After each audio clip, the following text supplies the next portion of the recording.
sa ating mga kasangbahay. Time check muna. Ngayon ay alas 6:34 na ng umaga, no? 6:34. Oras na para magpapawis, Ian Miranda. Tama ka dyan, Broskit. Kung nakita nyo naman, syempre, no, yung outfit namin ni Broski, Josh, ngayon, syempre, naka-ready kami for basketball, di ba? Ayan kasi yun, isa sa mga bonding namin ni Broski. Pero para mas maganda yung laro natin, dapat maayos at may tamang defense at offense skills. Di ba, Broski? Kaya ngayon kasama natin ang isang magaling na coach, si Coach Dennis Pagligaran. Good morning, Coach. Good morning Please, sa inyo. Morning, greet our viewers. Morning, Kuya.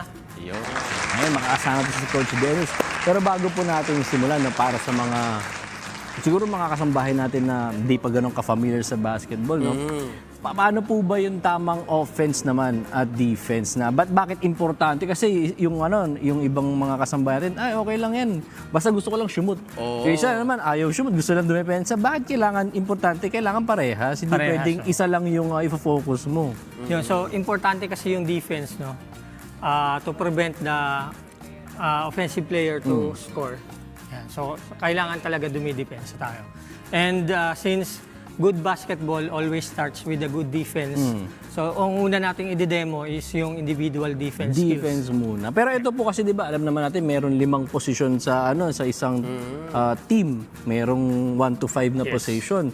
Yung mga ituturo po ba natin ngayon na offense and defense, applicable po ba to sa lahat ng positions o iba-iba pa sa certain Yes, positions? applicable sa lahat ng positions. Yun. Actually, meron talagang mga designated positions na ina-assign yung coach, no, especially in professional basketball.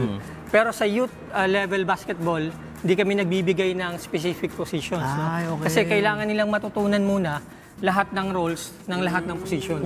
Okay. Kasi pagdating sa next level ng basketball journey nila, hindi naman natin alam kung anong magiging Oo positions nga, nila. no? Tama nga So yung kailangan coach, no? matutunan muna nila yung fundamentals, no? Ang tinuturo po natin, man-to-man defense. Okay. Yun yung Ganda nun, basics. para malaman mo yung lahat ng possessions, para alam mo kung ano yung hindi bawat lang isa role. lang yung naiintindihan mo. Ganda. Pero ano po yung tinatawag na na para to be exact lang po, na nasagot na rin ni Coach kanina, yung tinatawag na defense and offense sa larong basketball.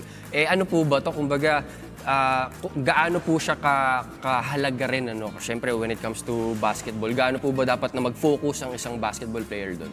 So, tinatry natin yung mga players natin para bumilis sila, lumakas. Yan, at may-execute nila yung mga defense na drills na ipapagawa na sa kanila. No? Nang sa ganun, sa game, di sila mahihirapan mag-perform. Okay. Yan, yung kayo na nga, coach, nababangkit natin na kasi minsan may mga player na hindi sila ganun ka-interesado matuto ng defense kasi iniisip nila, basta gusto ko magaling lang akong shumot, yun yung ambag niya. Pero i-reiterate lang pati yung importance bakit kailangan offense and defense, marunong tayo, hindi pwedeng isa lang ipipiliin natin doon. Yes, so, yun. For me, mas importante kasi yung defense, no? Mas importante pa ang defense for you? Okay. So, if you play a tight defense, offense will follow. So, madali lang talaga yung offense. Yun yung pinakamadali sa Talaga? mga skills. Okay. No? So, kaya nagfo-focus tayo sa defense para ma-develop pa yung strength ng players natin. Yun. So, kailangan din naman ng offense, no? We need a better offense to beat the defense. Okay, so totoo pala yung sinasabi nila na the best offense is a great defense, Isa yun sa mga naririnig ko before. Pero coach, totoo ba na for example, kada position sa position sa basketball, lahat ba kailangan may defense and offense? Kasi baka sinasabi nila, baka pag ganitong position, So parang ang hirap defense bantayan ka lang. kapag iba yung, kunyari, mismatch na yung position. Yes, so kailangan talaga may defense din na tinuturo in specific positions. Like for example, sa post. So kailangan alam din ng player kung paano depensahan yung Yun na post. nga Iba yung post iba offense. depende sa sitwasyon kung Depende sino sa yung bumabantay at sino yung may hawak ng Yes, so bola. kaya tinetry natin yung mga players to learn how to play in different spots and positions. Ngayon ito maganda, coach. Ito kasi kami, feeling namin, di naman namin alam kung ano yung mga tamang bawat position, bawat spots, di namin alam kung ano yung i-apply namin na defense. Pero dahil nabanggit nyo nga po na isa sa pinaka-importante talaga in defense, pwede po ba ito na, turuan nyo na kami ng defense naman para sa basketball, para mag-improve yung laro namin ni Ian. So, in youth level basketball, no, ang tinuturo namin is yung fundamentals of man-to-man defense. No? Man-to-man. So, for example, Tuman. defense, offense. So, there are fundamentals of man-to-man defense. No? Number one, always pressure the ball.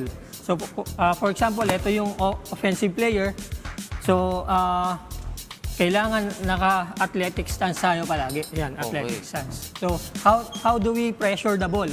So, kailangan meron tayong at least one arm distance enough to touch the ball. Hindi pwedeng masyadong madikit. Ay, may Kasi mga- prone tayo sa foul. May mga Hindi rin tayo pwedeng masyadong malayo. Kasi Oo one nga naman. step back, pwede na siyang mag-take Shot.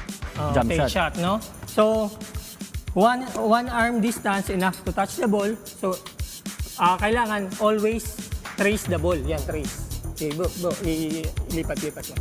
Yan, always trace the ball. Okay. So, we need active hands to pressure the ball. So, ano naman gagawin nung, ang tawag natin naman dito, deflection arm. So, if we cannot take a shot, yung second option niya is to pass the ball. So, we need to deflect the pass. Okay. Yeah, so we For need an passing. active hand to pressure the ball. So, yung number one, always pressure the ball. So, number two, force him to dribble on his weak side.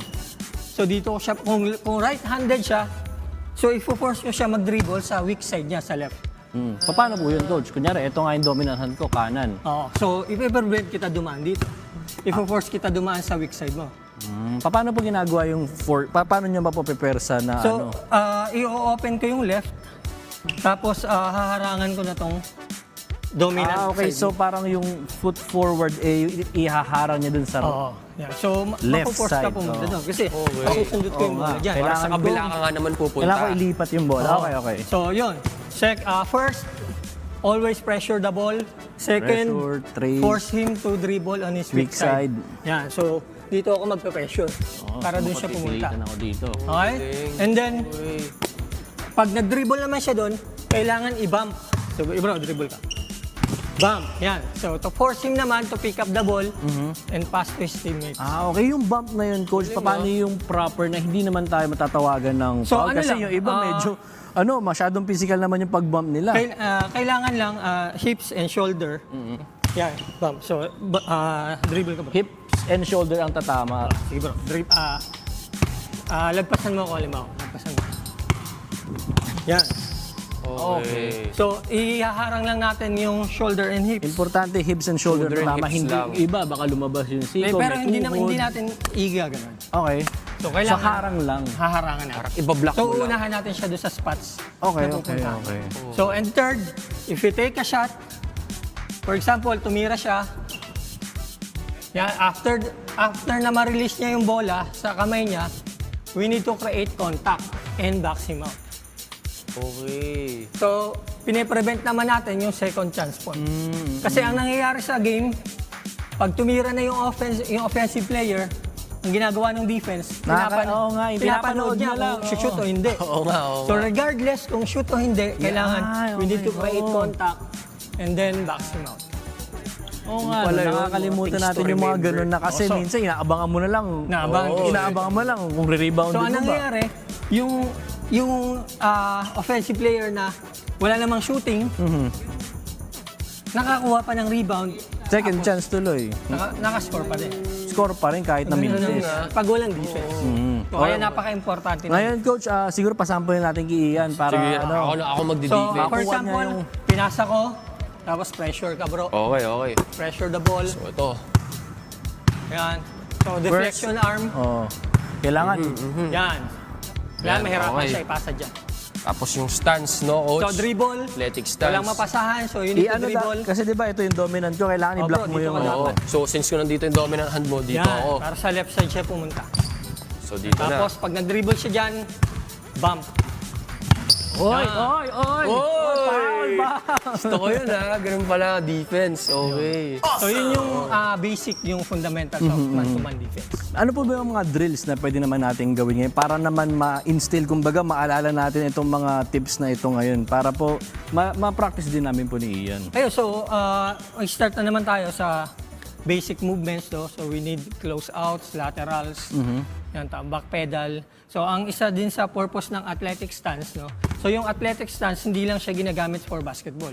So makikita nyo sila for volleyball, Oo nga eh. table tennis, Ito yung laging badminton. So, pwesto. kaya ang tawag sa kanya, athletic stance.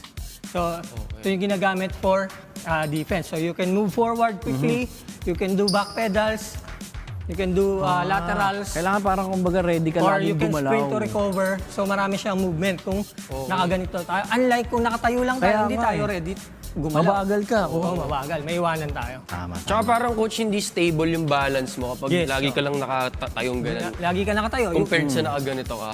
Diba? Yun. So, dun, sinasanay natin yung mga... Yan, umpisa pa lang Ganda. yan. Maraming salamat, Coach Dennis. No? May mga bagong insights na naman tayo. Yan na ma-apply natin sa Tama. laro. No?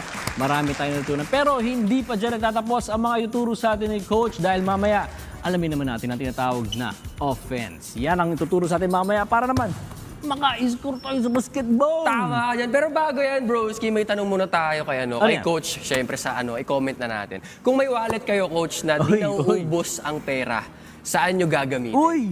siguro, gagamitin ko pa rin sa sports. Uy, Yan, sports oo. pa Funded rin. in sports. Provide tayo ng mga tournaments for young athletes. Yun. So, more on developing athletes. Yan, ayos yan ha.